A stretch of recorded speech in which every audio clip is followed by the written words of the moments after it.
Thank you all so much for stopping by today. So, I just wanted to share with you a small garden spring tour. So, we are a few days into spring and we have a lot of things that are starting to bud out.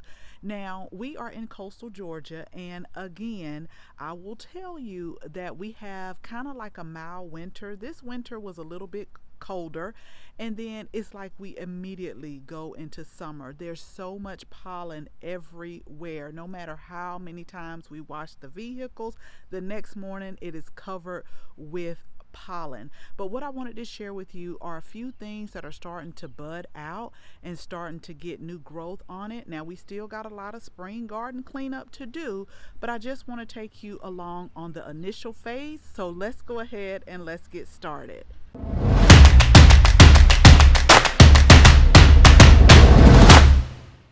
So I'm going to start right here in the front. We are hardening off our geraniums and our coleus.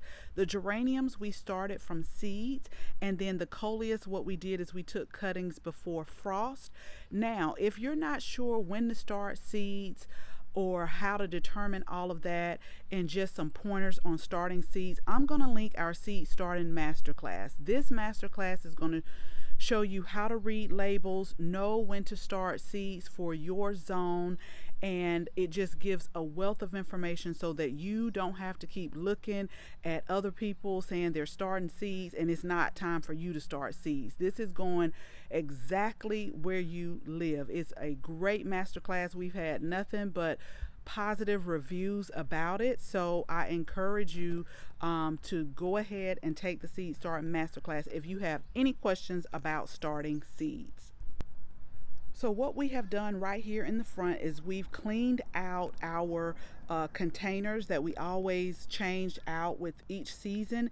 Now the pollen has gotten back in it, so I'll have to clean it out again. But what I think I'm going to add right here is we have a lemon cypress and some petunias. I think I'm just going to go simple this year and not add a whole lot in those containers. And then if you remember, and I'll link that video, when we did a shopping haul last year when I went to see my daughter, I bought the tricolored sage, and I just want you to see how beautiful that they are coming back. So they withstood the kind of cold temperatures, but they're coming back. But I love touching this and smelling it. Smells really good. And so we just have them in the pots up front. So really quick, I'm going to show you our daffodils. They were really pretty. They bloomed, and so now this is the end. This is the time that I really don't like, because what I like to do so that the daffodils can come back each year is I let them die back. And I know that they don't look very pretty, but they did when they bloom. I'll try to flash a picture up when they were blooming, but they looked very nice. And so every year I let the daffodils just kind of die back by themselves so that we can continue to have them come up each and every year. Okay, so before we go around back, let me show you what's going on in this area. We got a lot of cleanup to do, but our drift roses, they're coming back. They really bloom pretty. And then this is the David Austin rose, Olivia Austin. What I did is I cut it back in January, and so now it's starting to bud out, and I'll show you some more roses that we have in the back. What I have to do now is go ahead and give it some rose tone and put some mulch in the pots, just to help hold in the moisture. And then, you know, our tea olive tree, can y'all believe we can still smell this at certain times, although I try to keep it cut so I can see what's going on. But this was our alternative, because this is the tree stump that the tree service didn't want to remove because they didn't want to bust the foundation on it. They were scared about that. So it's just like a stump. And so we put a pot on it and just keep this area right here just trimmed down.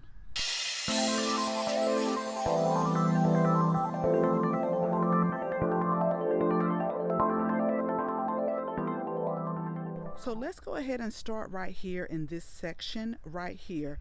So again, in January, what I did is I went ahead and I pruned the roses. So basically what I did is I cut them back, and then dead branches or branches that were crossing. I went ahead and I took those out. And now what I have to do again is feed these as well. So I'm just gonna, when I start weeding this area, I'm gonna go ahead and pull the mulch back and put rose tone on there, and then we'll put a fresh layer of mulch on there as well. But pruning your roses definitely help, because if you've ever seen roses where you can see like the top of them and they're pretty, but it's like no leaf or no foliage on the bottom.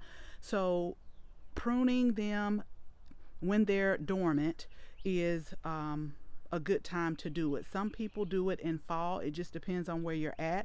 I do it in late January to February. I'll cut them back, and then once I start seeing them bud out, which these are bud and leafing out, they're actually starting to get roses on here, then I will come in and feed them. But that's on my to-do list to do. And then we have the Gara right here. This comes back every year. I cut the Gara back as well, and we have some that are coming back. They're really, really pretty, but they do like sometimes they get out of control. And we had some volunteer tulips, if y'all can see, to come back up along with volunteer weeds. But the tulips, we cannot I have to pull the tulips up because they may come up, but they probably won't flower. It just doesn't get cold enough, long enough here in coastal Georgia for them to come back each year. So I'll probably get the foliage, but no flowers. This is why when I order tulips, I always order from a company that will pre-chill them for me. Now, if you have like a spare refrigerator, if you stay in a warmer zone, you have like a spare refrigerator, you could do the same thing, but we don't have a spare refrigerator, nor do we have room in the refrigerator in order to chill them at least for like 8 to 12 weeks. So I always get the company to do it for me. But we didn't plant any tulips this year. So I still have to work on this space. I'm probably going to add some annuals here. We had a verbena that came back, very pretty color, but I may just keep this and maybe just add some annuals. I'm trying to figure out what I want to do with this space, because each year I do something a little bit different. The roses always stay like they are, and then the shrubs right here, I'm trying to trim these up to reveal like a spear or a ball. I can see it. Maybe you can't, but I can. So we'll just continue to keep those like kind of trimmed up and see what we're going to do with this area right here. So you can tell it's getting super hot because our leafy greens are starting to lay down a little bit, but they'll come back up when it cools off later on this evening. But the reason why I have these right here is because I had been planting some potatoes. I'm really late doing it, but once I get done with these bags, and I want to let you all know, then I'm gonna have to throw these away. I've had these for about 2 seasons, but I'm telling you, when I move them, can you see? And that's just because the sun really beats hard down here. So they last about 2 seasons. These were the potato bags, but we harvested the potatoes. I'll link that video. But what I did was I kept it and I tried to move it and it was gonna tear. So before I got rid of it, I said, let me put some turnips in here. And I love these heuchera turnips. I don't know if y'all can see the turnips right here. I'm trying to get a good look for you, but they are so sweet and they are so good. This is going to forever go in my garden as long as they have them available. They are going to be in the garden. I'm actually going to put them like out in the raised beds or something of that nature, because these are really good. But once I harvest all of these and use them, I'm going to have to throw this bag away. Okay, so really quick, our snapdragons are starting to flower. If you can see the flowers right here. So last year we got these on clearance and they kind of overwintered. Now since it's warming up, they're really starting to put on a lot of growth and a lot of buds. And then I'll walk right here. We just did our redid our garlic bed. If you don't follow me on Instagram, make sure you do. I will go ahead and put the handle somewhere on the screen. because the same thing with the strawberry bed, it was the same thing with the garlic bed, and I did not like it. Now what I had to do the other night was come out and put red pepper down, because we continue to have an animal that just does what they want to, and they continue to dig. And I was upset because this was my fresh layer. I love like putting fresh compost down and fresh mulch, and they just came in and messed it up. And I'm not sure what they're after besides the moles, but I put red pepper down to try to deter that. So this is our strawberry bed that we cleaned up, and I'll link that video as well. And then we have our black and blue salvia that is starting to come up as well. And then right here we did another garlic bed right here. So I want to show you all this real quick. I'm hoping these sweet peas will make it, because again, it is like 81, and then I think tomorrow is going to be 86. But then again, I think next week is going to cool back down. This is kind of how it flips flops for us in the spring, but we planted a whole row of sweet peas right here in order to trellis up. But again, I hope it stays cool long enough. They don't take long, but they don't like a lot of heat as well. So we'll see what happens. I'll take you to the other part of the garden where we have some more sweet peas that are a little bit ahead because we planted them a little sooner. And so I'll let you see how we got those trellising up. Okay, so I always pick the most difficult time to work with the camera in the sun, but this is our tatsoi that we planted, and some of them in the back are ready to be harvested, if you all can see. And then we have some celery. We always come out here, pick the celery and put it in our smoothies. And then we have onions that are growing behind here, and we have collards and the chamomile, and then we have a trellis for our sweet peas. But here is the thing, I have these wire hoops up right here, because if it continues to get too hot like this, what I do is I come out here and put a shade cloth over them during the day, because this is kind of like spring vegetables that we're growing, like leafy greens. And if it gets too hot, then that'll make them bolt and start going to seed. So what I'll do is I will probably today and tomorrow just go ahead and put the shade cloth on them so that they can receive a little bit of shade during the hottest part of the day. But we're about to get ready to start planting some of our summer flowers and vegetables. So within the next week or so, we'll be having plenty of tatsoi for dinner. This was really easy to grow. I got it from Baker Creek Seed. We had very little pest damage, which is okay.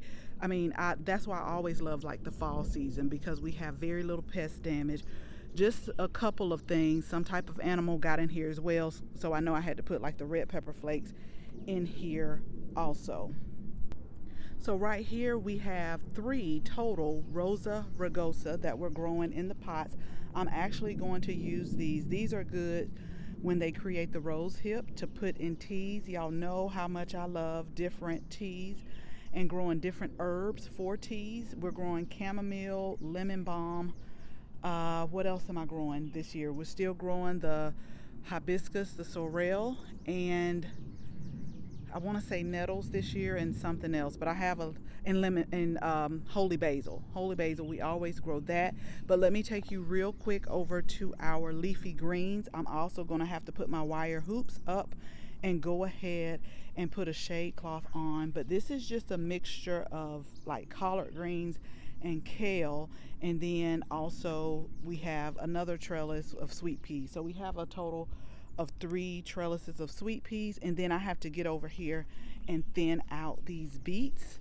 We started these direct sow from seed, so I just need to go and thin them out next. And then I had some extra seeds left over, so these are, I want to say, bunching onions right here. And then we just have like a couple other things, and here is the rose. Again, we have 2 David Austin roses right here. And then let me show y'all what I started from seed that is so pretty, and I will be ordering so much some more, because I just think they're very pretty.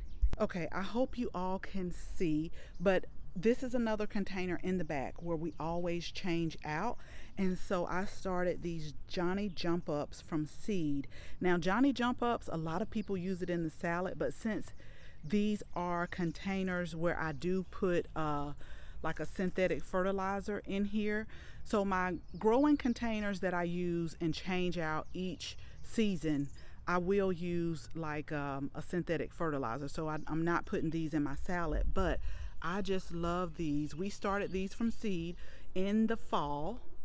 And so I just think that they are so pretty. And once I went ahead and put them out and started feeding them, they just really took off. They really took off and grew, but it is just so pretty. So I know I'm going to be growing some Johnny Jump Ups.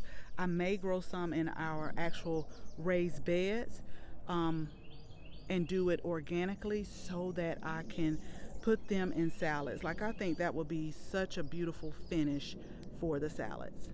Okay, so I wanted to show you all because I still get a lot of questions about the bushel and berry blackberries. These are the blackberries, and a lot of people want to know, do they come back, and do I trim them? Well, this year I did trim them because they were taking more of like a trellis style, and these are supposed to be container style. So I did trim them back, and can you see the blooms coming on? Now what I do is I take berry tone, just like I did for the strawberries, and go ahead and give them a good feed and then put mulch on that. So that's also on my to-do list as well.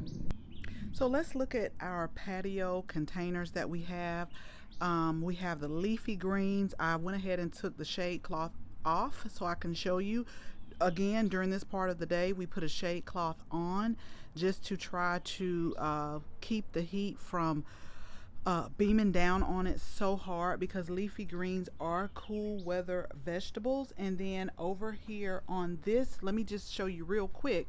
I don't know if you can see, but what I did was I underplanted some lettuce in between, and then we have our marjoram that we also planted as well. So since the leafy greens are so big, what they're going to do is provide just a little bit of shade for the lettuce that we planted. But I'll continue to put a shade cloth because during this part of the day it really gets hot. And then over here we have our bok choy, our carrots. I pulled a few carrots. They were really good. My daughter was eating them raw. And then the last little row of radish right here. So we have like one more row of radish that we have to pull. I'll just slice these real thin and just put them up in a salad. But we're also going to pull the bok choy, and I wanted to show you all this really quick just to show you that it does not matter how big a space that you have, you still can grow. And I just did this like as a project to show everyone, where I put 3 bok choy right here in this container. This was one of the clearance finds that we got. I think this container was like $1 or $2.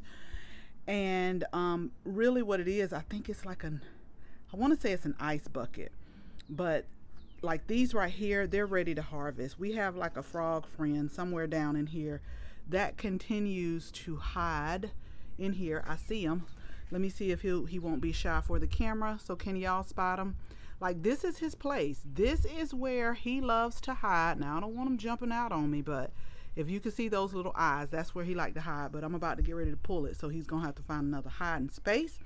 But this is just to show you, it does not matter how much space you have, you can still grow. And these are just 3 bok choy that are right here, and I just think they're so pretty. And we're gonna saute them up.